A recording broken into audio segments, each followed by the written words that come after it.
Kumusta? Maligayang pagdating. Paki-enjoy ang nilalaman, mag-subscribe at i-on ang mga notification. Nakaupo si Jason sa silyang yantok sa beranda. Ninanamnam ang banayad na dampi ng hangin ng umaga sa kanyang muka habang pinagmamasdan ang kalangitang walang bahid ng ulap. Isa ito sa mga sandaling tila nagahari ang kapayapaan at sinulit niya ang bawat segundo ng katahimikan sa tabi ni Amanda na abala sa pagbabasa ng isang magazine. Sa mesang nasa pagitan nila ay may tig-isang tasa ng kape at isang plato ng tinapay na halos hindi pa nagagalaw. Maganda ang buhay, o yon ang tila nararamdaman niya. Hanggang sa binasag ni Amanda nang hindi inaalis ang tingin sa magazine, ang nakaka-relax na tunog ng mga dahong sumasayaw sa hangin. May iniisip ako, kaswal niyang sabi, ngunit napansin ni Jason ang bahagyang pag-aalangan sa kanyang boses. Lumingon siya para tingnan ito. Nagtataka, ngunit walang kamalay-malay sa susunod na mangyayari. Paano kung isama natin ang kaibigan kong si Sarah sa relasyon natin? Ang mga salita ay lumabas sa kanyang bibig na may kasamang isang kinakabahang ngiti na parabang sinusubukan niya kung paano ito tutunog sa hangin, naghihintay ng isang reaksyon na hindi niya tiyak kung ano. Natigilan si Jason. Ang kanyang mga kamay na may hawak na tasa ay sandaling napahinto sa ere na parang biglang bumagal ang takbo ng oras. Isama sa relasyon? Iyon ba talaga ang narinig niya? Ang kape na lumalamig na ay tila nawalan ng halaga sa sandaling yon. Alam niyang malapit na magkaibigan sina Amanda at Sarah, laging magkasama, ngunit ang ideya na palawakin ang pagkakaibigang yon sa isang bagay na hindi niya kailanman naisip ay tuluyang gumulantang sa kanya. Napansin ni Amanda ang pananahimik ni Jason, kaya't nagpatuloy siya. Ang boses niya ay medyo mas matatag na ngayon, ngunit may pag-iingat pa rin. Alam kong kakaiba pakinggan, pero may nararamdaman akong iba para sa kanya. Isang bagay na higit pa sa pagkakaibigan. Walang imik si Jason. Ang kanyang isip ay nagkukumahog, sinusubukang iproseso ang kahulugan ng lahat. Para siyang itinulak sa isang mundong kahanay kung saan lahat ng akala niyang alam tungkol sa kanilang relasyon ay muling isinusulat sa harap ng kanyang mga mata. Tinitigan siya ni Amanda, naghahanap ng anumang senyales, anumang reaksyon na magbibigay sa kanya ng pahiwatig kung ano ang nararamdaman niya. Ngunit si Jason, na iniinda pa rin ang bawat salita, ay tanging naiisip kung paano naging napaka-normal ng lahat ilang sandali lamang ang nakalipas, kung paanong ang maaraw na almusal na iyon na nagsimula ng payapa ay naging isang emosyonal na roller coaster. Kilala niya si Sarah, syempre. Masayahin ito, matalino, at may kaakit-akit na personalidad. Ngunit kailanman, kahit sa pinakamaligaw niyang panaginip, ay hindi naisip ni Jason na maaaring may gusto ang kanyang asawa na higit pa sa pagkakaibigan dito. Sinimulan ni Amanda na ipaliwanag ang kanyang nararamdaman, na parabang iyon ang perpektong pagkakataon upang ilahad ang lahat. Kalmado siyang nagsalita, walang takot na mahusgahan, ngunit may kamalayan na dinadala niya si Jason sa isang ganap na bago at hindi kilalang teritoryo. Alam kong mabigat itong tanggapin, sabi ni Amanda, na may bahagyang kaba pa rin sa ngiti. Pero sa tingin ko, maaari nating subukan ito sa paraang, alam mo na, hindi makakasira sa kung anong meron tayo. Pinoproseso pa rin ni Jason ang lahat. Paano ito hindi makakasira sa kung anong meron sila? Mahal niya si Amanda at laging iniisip na sapat na iyon. Ngunit ngayon, sa harap ng panukalang ito, kinuwestiyon niya kung tunay nga ba niyang naiintindihan kung ano ang kailangan ni Amanda para maging masaya. Tumagal ng ilang minuto ang katahimikan sa pagitan nila, ngunit hindi ito nakakailang. Ito ay isang katahimikan ng pagmumuni-muni, ng pagsubok na umunawa. Alam ni Jason na sa sandaling iyon, kailangan niyang mag-isip bago sumagot. At kilala siya ni Amanda para bigyan siya ng espasyo. At iyon lamang ang lalong nagpatibay kung gaano nakabatay sa katapatan ng kanilang relasyon. Ngunit sa unang pagkakataon, Naramdaman niyang baka hindi siya ganon kahanda na harapin ang katapatan na iyon. Tumingin si Jason sa abot-tanaw. Ang isip niya ay gulong-gulo pa rin. Nanatiling kalmado si Amanda, hinahayaan siyang iproseso ang bawat salita. Ang kape, na ngayon ay tuluyan ng malamig, ay nanatiling hindi nagalaw. Huminga ng malalim si Jason. Alam na ang usapang ito ay simula pa lamang ng isang bagay na sa isang paraan o sa iba ay magpapabago magpakailanman sa takbo ng kanilang buhay. Sa mga sumunod na araw matapos ang nakakagulat na umagang iyon, natagpuan ni Jason ang kanyang sarili na nalulunod sa mga iniisip. Ang mukha ni Amanda na sinisinagan ng araw habang binibigkas ang panukala ay paulit-ulit na bumabalik sa kanyang isipan na parang isang pelikulang hindi niya mapigilang panoorin. Sa una, sinubukan niyang itaboy ang ideya. Nag-focus sa kanyang mga pang-araw-araw na gawain, ngunit imposibleng balewalain ang bigat ng usapang iyon. Hindi mapakali ang kanyang isip. Sa tuwing titingnan niya si Amanda, habang tumatawa ito sa isang palabas sa TV o habang nag-aalaga ng mga halaman sa likod bahay, nararamdaman ni Jason na may isang bagong elemento sa pagitan nila. Isang bagay na dati matatag at predictable, ngunit ngayon ay nabahiran na ng kawalan ng katiyakan. Lagi niyang pinaniniwalaan na kilalang-kilala niya ang kanyang asawa. Ibinahagi nila ang mga pangarap, takot, at isang pagiging malapit na iilan lamang na mag-asawa ang mayroon. Ngunit ngayon, kinuwestiyon niya kung alam ba niya talaga ang lahat tungkol sa kung ano ang kailangan ni Amanda para maramdamang buo siya. Isang gabi, habang nag-iisa sa sopa at tulog na si Amanda, hinayaan ni Jason na maglakbay ang kanyang isip. Nagiging makasarili ba siya dahil hindi siya komportable sa ideya? Mahal niya si Amanda. Walang duda roon. Ngunit kayang tanggapin ng pag-ibig ang isang bagay na hindi inaasahan, na labas sa inaakala niyang normal na relasyon? At higit sa lahat, hanggang saan siya handang pumunta para masiguro ang kaligayahan nito? Ang ideya na isama si Sarah sa kanilang buhay sa ganoong ka-intimate na paraan ay lubos na bumabagabag sa kanya. Hindi naman sa ayaw niya kay Sarah.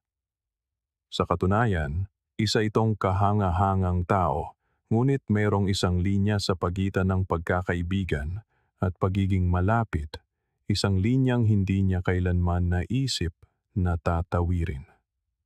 At ang katotohanang handang tumawid si Amanda sa linyang iyon ay nagdulot sa kanya ng pagdududa kung handa ba siya para dito. Sa bawat pagsubok niyang maghanap ng sagot, mga bagong tanong ang lumilitaw. Ang panukala ba ni Amanda ay isang bagay na talagang ninanais niya? O isang lumilipas na ideya lamang, isang bagay na gusto niyang subukan? At paano naman siya?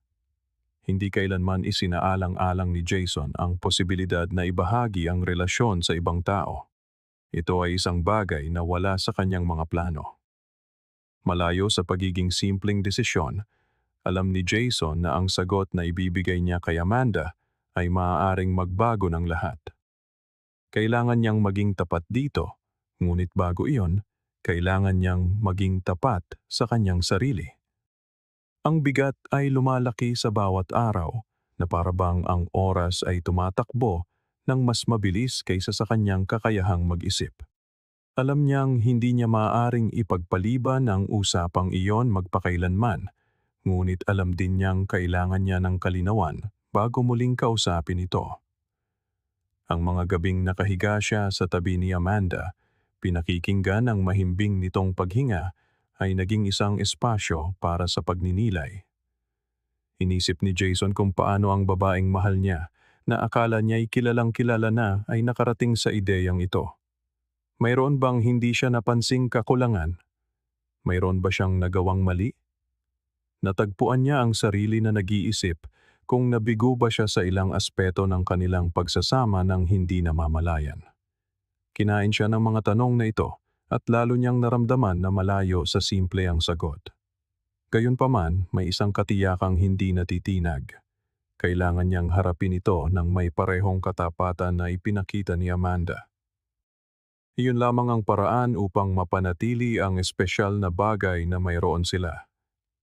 Alam ni Jason na kailangan niya ng higit pa sa sarili niyang mga iniisip para maunawaan kung paano haharapin ang mungkahi ni Amanda. Palagi siyang nagtitiwala sa kanyang matalik na kaibigan, si Ethan. Isang taong napagsasabihan niya ng iba't ibang issue sa buhay. Kaya't isang Biyernes ng hapon, tinawagan niya si Ethan at inanyayahang mag-inuman. Ito ang uri ng kaswal na pagkikita na madalas nilang gawin, ngunit alam ni Jason na ang usapan sa pagkakataong ito ay malayo sa karaniwan. Pagdating nila sa kanilang karaniwang bar, mas tahimik si Jason kaysa sa normal. Napansin ito ni Ethan, ngunit alam niyang magsasalita si Jason kapag handa na siya. Umorder sila ng 2 beer at umupo sa isang mesa sa sulok kung saan maaari silang mag-usap ng walang istorbo. Ang bar, na may malambot na ilaw at mahinang tugtog sa background, ay tila perpektong kanlungan para sa kung anumang pag-uusapan. "Pre, may kailangan akong sabihin sa'yo," simula ni Jason, medyo nag-aalangan. Tinaas ni Ethan ang isang kilay, nagtataka. Sanay siyang laging malalim mag-isip si Jason, ngunit may kakaiba sa tono nito ngayon. Huminga ng malalim si Jason, uminom muna ng beer bago magpatuloy. "May inalok sa akin si Amanda, isang alok na hindi ko kailanman inakalang maririnig ko." Nanatiling tahimik si Ethan, hinihikayat si Jason na magpatuloy. Alam niyang anumang pag-abala ay maaaring maging dahilan para umurong ang kaibigan. "Iminungkahi ni Amanda na isama natin si Sarah sa, alam mo na, sa isang bagay na higit pa, hindi lang bilang kaibigan," sabi ni Jason, nakatingin na ngayon sa baso ng beer. Hindi sigurado kung paano ito sasabihin ng mas malinaw. Hindi agad nagbago ang ekspresyon sa mukha ni Ethan, ngunit halatang nagulat siya. Si Sarah? Ang kaibigan ni Amanda na laging nandyan? Sa kanya ba gustong ibahagi ni Amanda ang relasyon? Wow! Sa wakas ay sagot ni Ethan, sinusubukang iproseso ang sinabi ni Jason. "Yan ay malaking bagay yan. Anong nararamdaman mo tungkol dyan?" Iyon ang tanong na walang tigil na tinatanong ni Jason sa kanyang sarili. Hindi niya alam kung paano sasagutin. "Pre, mahal ko si Amanda at nagtitiwala ako sa kanya. Pero naguluhan ako dito. Hindi ko inisip na ang relasyon natin ay maaaring maging ganito. Hindi ko alam kung paano ito haharapin. Hindi ko nga alam kung dapat ko bang subukan." Uminom si Ethan ng kanyang beer. Pinag-iisipan ang mga salita ni Jason. Pagkatapos ng sandaling katahimikan, nagsalita siya ng may seryosong bihira niyang gamitin sa kanilang mga pag-uusap. "Jason, ang unang bagay na kailangan mong itanong sa sarili mo ay kung ano ang gusto mo. Hindi kung ano ang gusto ni Amanda o kung ano ang gusto ni Sarah, kundi kung ano ang gusto mo. Ito ba ay isang bagay na kaya mong tanggapin? Dahil sa huli, kung hindi ka komportable, maaaring masira nito ang lahat." Nakinig ng mabuti si Jason. Ito mismo ang kailangan niyang marinig kahit na mahirap itong harapin. Alam niyang tapat si Amanda sa kanya at ngayon kailangan niyang maging tapat din dito at, higit sa lahat, sa kanyang sarili. "Hindi ko alam kung kaya ko, Ethan. Hindi ko kailanman inisip ang posibilidad na ito, hindi ko inakalang kailangan kong magdesisyon ng ganito." Pag-amin ni Jason, habang hinahaplos ang kanyang buhok, isang kilos na ginagawa niya kapag nalulula. Tumango si Ethan, nauunawaan ang bigat ng mga salita ng kanyang kaibigan. "Sa tingin ko, simple ang tanong, pero hindi simple ang sagot. Kung sa tingin mo ay makakasira ito sa kung anong meron kayo ni Amanda, mahalagang linawin mo yan sa kanya. Mahal ka niya, pre, at maiintindihan niya yon. Ang mahalaga ay magpatuloy kayong maging tapat sa isa't isa, at kung may isang bagay na hindi tama para sa'yo, kailangang sabihin yan bago pa ito lumaki at maging isang bagay na hindi nyo na kayang hawakan." Umalingaw-ngaw sa isip ni Jason ang mga salita ni Ethan. Alam niyang tama ang kanyang kaibigan. Panahon na para itigil ang pag-iisip kung ano ang magiging mabuti para kina Amanda o Sarah at simulan ng tingnan kung ano talaga ang nararamdaman niya. Kailangan niya ng kalinawan. At ngayon alam niyang hindi na niya maaaring ipagpaliban pa ang usapan nila ni Amanda. Malapit na ang sandali ng pagharap sa katotohanan at gusto niyang maging handa para dito. Ilang araw matapos ang pag-uusap nila ni Ethan, mas desidido na si Jason. Alam niyang hindi na niya maaaring ipagpaliban pa ang usapan nila ni Amanda. Ang bigat ng hindi inaasahang mungkahi ay nanatili na parang anino sa pagitan nila at sa tuwing titingnan niya ito, hindi lamang ang babaeng mahal niya ang nakikita niya kundi pati na rin ang pagdududang nakabitin sa hangin. Kailangan na itong harapin ni Jason ng tuluyan. Isang tahimik na gabi at si Amanda ay nasa sopa, abala sa pagbabasa ng libro. Umupo si Jason sa tabi niya, nararamdaman ang pagbilis ng tibok ng kanyang puso. Hindi ito isang madaling usapan, ngunit alam niyang kinakailangan. Huminga siya ng malalim at bago pa man lumabas ang mga salita, naramdaman ni Amanda ang pagbabago sa hangin, isinara ang libro at tiningnan siya ng may pagtataka. Kailangan nating mag-usap, simula ni Jason. May kahinahunan na kabaligtaran ng unos ng emosyon sa kanyang loob. Bahagyang itinaas ni Amanda ang kanyang ulo, malinaw na naghihintay sa susunod na sasabihin. Naramdaman ni Jason ang bigat ng mga salita bago pa man niya ito sabihin. Ngunit alam niyang kailangan niyang maging direkta. Pinag-isipan kong mabuti ang sinabi mo tungkol kay Sarah. Naging mas seryoso ang ekspresyon ni Amanda at nakita ni Jason ang tensyon sa mga mata nito na parabang alam na niya na ang sagot niya ay hindi ang inaasahan nito. Amanda, mahal kita.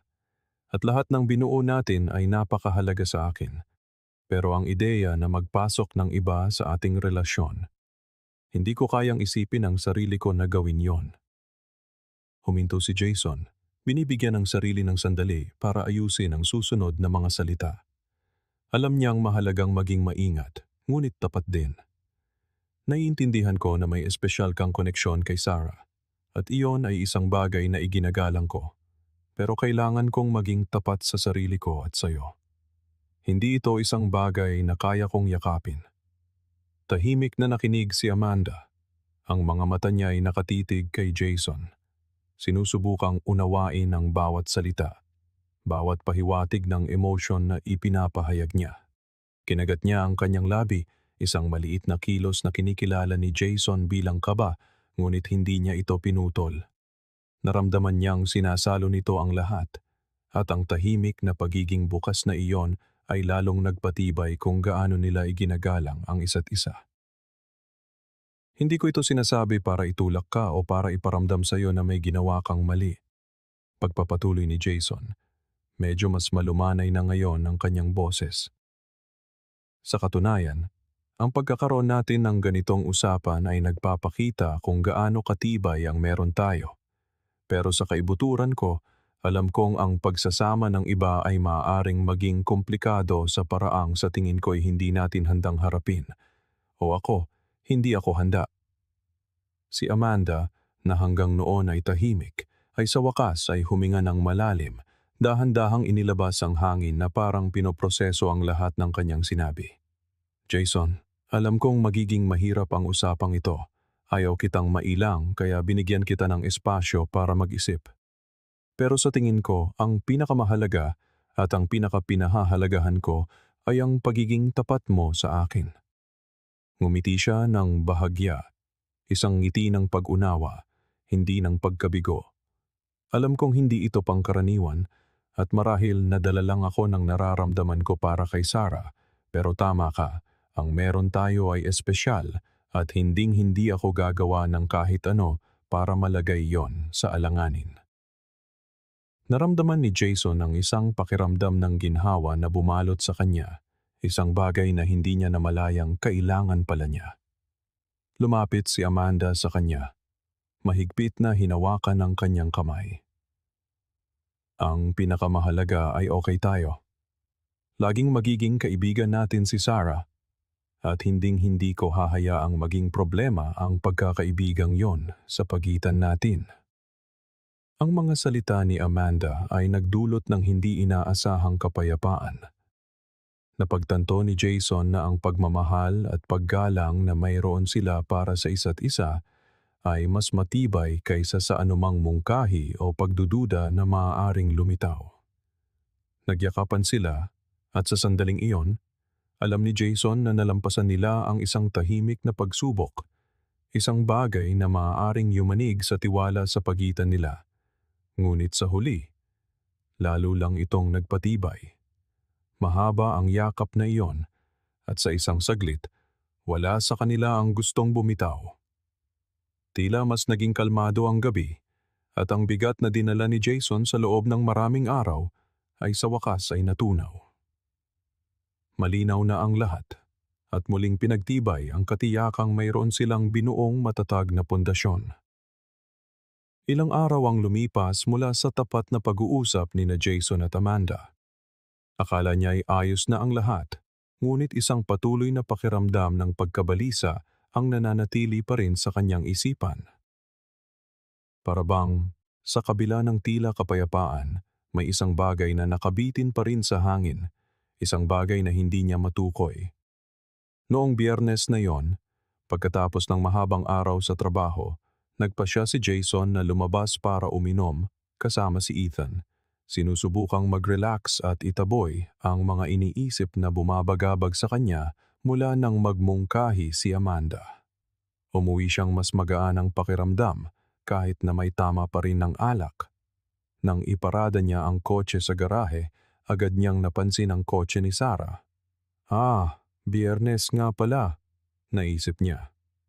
Siyempre, laging pumupunta si Sarah tuwing Biyernes. Ngunit mayroon pa ring hindi tama. Pumasok siya sa bahay at sa kanyang pagkagulat, walang tao sa sala. Walang usapan, walang tawanan. Isang nakakabalisang katahimikan ang bumalot sa paligid. Tinawag ni Jason si Amanda, ngunit walang sumagot.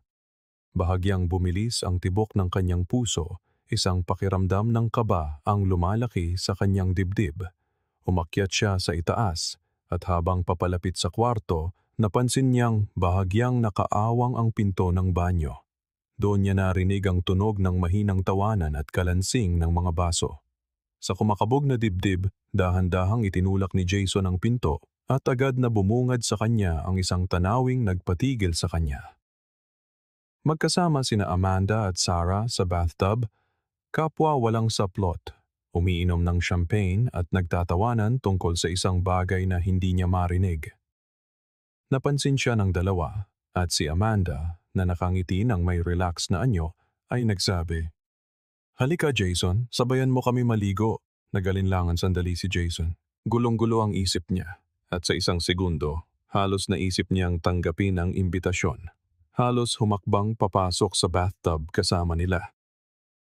Ngunit may isang bagay sa loob niya na pumigil sa kanya. Sa halip, tumalikod siya, lumabas ng kwarto, at dumiretso sa sopa sa sala. Sinusubukang libangin ang sarili sa telebisyon. Ngunit ang imahe ng dalawa ay paulit-ulit na tumatatak sa kanyang isipan. Paulit-ulit niyang tinanong ang sarili kung dapat ba siyang bumalik doon. Bakit ba siya gaanong apektado? Sina Amanda at Sarah lang naman iyon, tulad ng maraming beses na. Ngunit ngayon, pagkatapos ng usapan, lahat ay tila naiiba. Bawat kilos, bawat tawa ay tila may nakatagong kahulugan. Isang bagay na hindi niya maaaring balewalain. Pagkaraan ng ilang oras, nagpasya si Jason na hindi na siya babalik sa banyo. Ayaw niyang palalain ang sitwasyon. Nanatili siya sa sopa, nawala sa kanyang mga iniisip hanggang sa narinig niyang nagpaalam si Sarah at umalis ng bahay. Nang sa wakas ay bumaba si Amanda, hindi na napigilan ni Jason ang kanyang nararamdaman. "Ano yon?" tanong niya. Mas seryoso ang boses kaysa sa inaasahan niya. Tiningnan siya ni Amanda, nagulat sa kanyang tono. "Anong ibig mong sabihin?" "Wala. Nagiinuman lang kami ng champagne sa bathtub. Anong problema doon?" Sagot ni Amanda, medyo nagtatanggol. Napabuntong hininga si Jason, sinusubukang kontrolin ang lumalaking pagkadismaya. Kung hindi mo ginawa ang mungkahi na yon, baka hindi ko ito pagdudahan.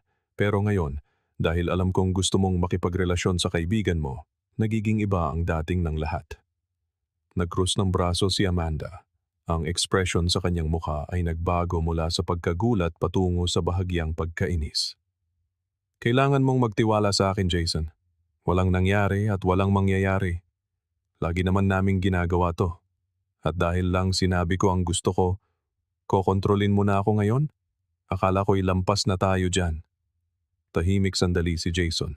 Sinusubukang hanapin ang tamang mga salita. Alam ba ni Sarah na may ganyan kang nararamdaman para sa kanya? Direkta niyang tanong. Siyempre hindi. Mabilis na sagot ni Amanda. Sa'yo ko lang to sinabi, Jason. Sa'yo lang. Tinitigan siya ni Jason. Sinusubukang unawain kung talagang nagbago ba ang mga bagay-bagay o insecurity lang ba ang kumakain sa kanya. Nananatili ang pagdududa, mas malakas kaysa sa inaasahan niya. Nanatiling tahimik si Jason sandali. Nararamdaman ang halo-halong emosyon. Gusto niyang maniwala kay Amanda, ngunit may isang bagay sa loob niya na hindi kayang balewalain ang pagkailang. Tumayo siya mula sa sopa, hinaplos ang muka, sinusubukang linawin ang isip at humanap ng solusyon na may katuturan. Naniniwala ako sa iyo, Amanda. Pero lahat ng ito ay tila patungo sa isang direksyon na hindi ko alam kung kaya kong sundan. Ano ba talaga ang gusto mo sa lahat ng ito? Si Sarah lang ba o mayroon pang iba na hindi mo sinasabi sa akin? Ang tanong ay nakabitin sa hangin. At sa isang sandali, tila sasagot na si Amanda. Nag-alinlangan siya, kinagat ang labi, at pagkatapos ay muling namayani ang katahimikan. Napabuntong hininga si Jason, naghahanda ng tapusin ang usapan. Ngunit si Amanda ang bumasag sa katahimikan, mas mahina ang boses, halos isang bulong. Jason, may kailangan kang malaman. Iba na ang tono niya ngayon, puno ng tensyon na hindi pa nakikita ni Jason noon. Humarap siya dito, ang puso niya'y kumakarera. Anong gusto mong sabihin? Lumapit si Amanda, nag-aalangan ang mga mata at sa wakas ay sinabi, kami ni Sarah, may namagitan sa amin noon, bago pa maging tayo. Hindi ko ito kailanman binuksan sa iyo dahil inisip kong wala itong halaga. Ngunit ngayon, matapos ang lahat ng aking inamin, tila may bigat pala ito. Para bang gumuho ang lupang kinatatayuan ni Jason. Tila bumagal ang takbo ng mundo sa kanyang paligid habang paulit-ulit na umalingaw-ngaw sa kanyang isipan ang pag-amin ni Amanda. Sila ni Sarah, nangyari na pala ito. Ang dating tila isang pambihirang ideya lamang ay mayroon palang nakatagong nakaraan, isang bagay na hindi niya kailanman pinangarap isipin. Pilit na inuunawa ni Jason ang kahulugan nito para sa kanila, para sa lahat ng akala niyang alam niya tungkol kay Amanda. Kung ganon, meron na palang nangyari sa inyo noon at ngayon gusto mong balikan yon? Tanong ni Jason. Ang kanyang boses ay nanginginig sa pagitan ng kawalan ng paniniwala at pag-aalinlangan. Agad na umiling si Amanda. Hindi, Jason. Hindi ganoon. Mahal kita. Ang namagitan sa amin noon ay iba. Naramdaman ko lang na kailangan mong malaman.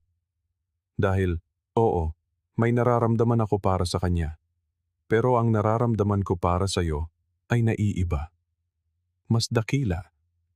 At ayaw kong mawala yon. Gulat pa rin, napaatras si Jason.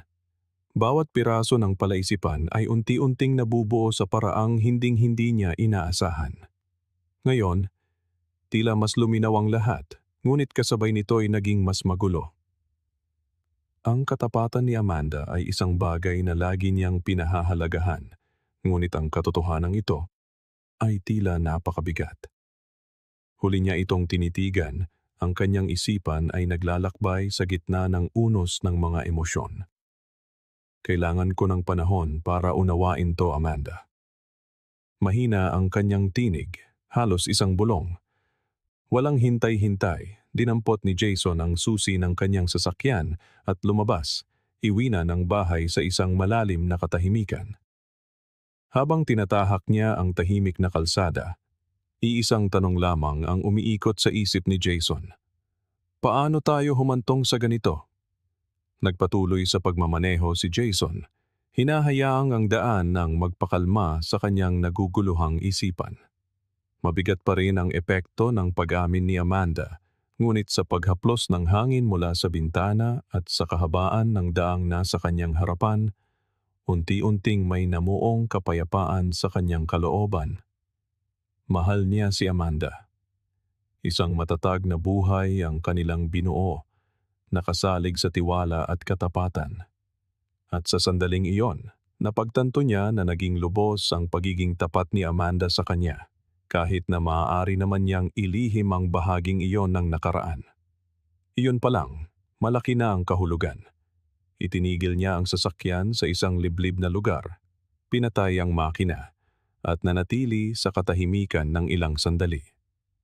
Sa kanyang pagninilay-nilay, naunawaan ni Jason na ang takot na kanyang nararamdaman ay hindi gaanong tungkol sa nakaraan o sa namagitan kina Amanda at Sarah, kundi sa kung ano ang maaaring maging kahulugan nito para sa kanilang kinabukasan. Ngunit sa pagbabalik tanaw sa tapat na mga mata ni Amanda at kung paano siya palaging inuuna nito, alam niyang maaari siyang magtiwala. Naunawaan ni Jason na ang mungkahi ni Amanda ay hindi para sirain ang kung anong mayroon sila, kundi para magbahagi ng isang bagay sa paraang pareho nilang kokontrolin. Hindi nito binawasan ang pag-ibig na nararamdaman nito para sa kanya. Bagkus, marahil ito pa nga ang patunay na ganoon siya kapanatag sa kanilang relasyon na kaya niyang maging ganap na bukas sa kanyang mga ninanais dahil alam niyang nasa tabi niya si Jason upang sama-samang magpasya. Huminga ng malalim si Jason, pinaandar ang sasakyan at nag-umpisang bumalik sa kanilang tahanan. Sa kanyang pagpasok, naroon si Amanda.